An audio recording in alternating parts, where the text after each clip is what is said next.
Yo les otaku, c'est Nick. Aujourd'hui, on se retrouve pour parler de trois suites: Dragon Ball Super, Boruto et Pokémon Rouge-Feu et Vert-Feuille. Alors, on va commencer par Dragon Ball Super.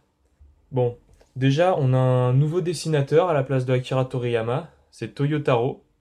Les dessins sont très ressemblants, cependant, on réussit quand même à voir la différence. Ensuite, dans ce tome-là, on regrettera qu'ils aient adapté le premier film Battle of God, mais pas le deuxième, qui est le film Freezer. Ça donne un peu une impression de DLC, surtout qu'il y a un manga du film qui existe.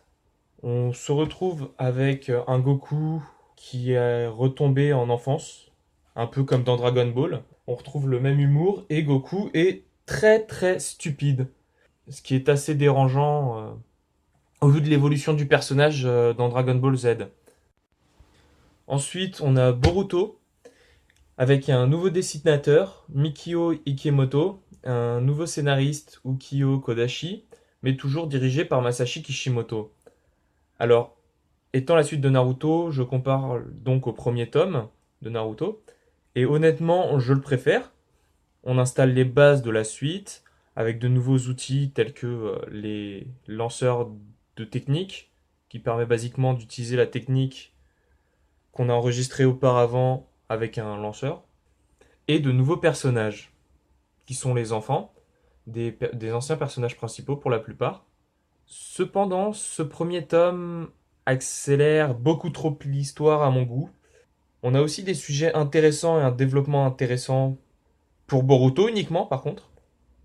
Cependant, pour ce premier tome, on regrettera une obligation de connaître un minimum Naruto, sinon la compréhension sera incomplète. Et pour finir, on a Pokémon Rouge-Feu et Vert-Feuille, où l'on assiste au retour de Rouge, Bleu et Verte, qui redeviennent les personnages principaux, malgré qu'on les ait déjà vus dans les autres suites. Ici, ce sont les personnages principaux qui sont présents pour un combat contre Deoxys et la Team Rocket. On retrouve des beaux combats, un scénario bien ficelé, malgré la concentration sur Deoxys et ses différentes formes, et le retour de deux personnages qui sont un peu fanservice. Voilà, donc ce sera tout pour cette vidéo sur les sorties des suites.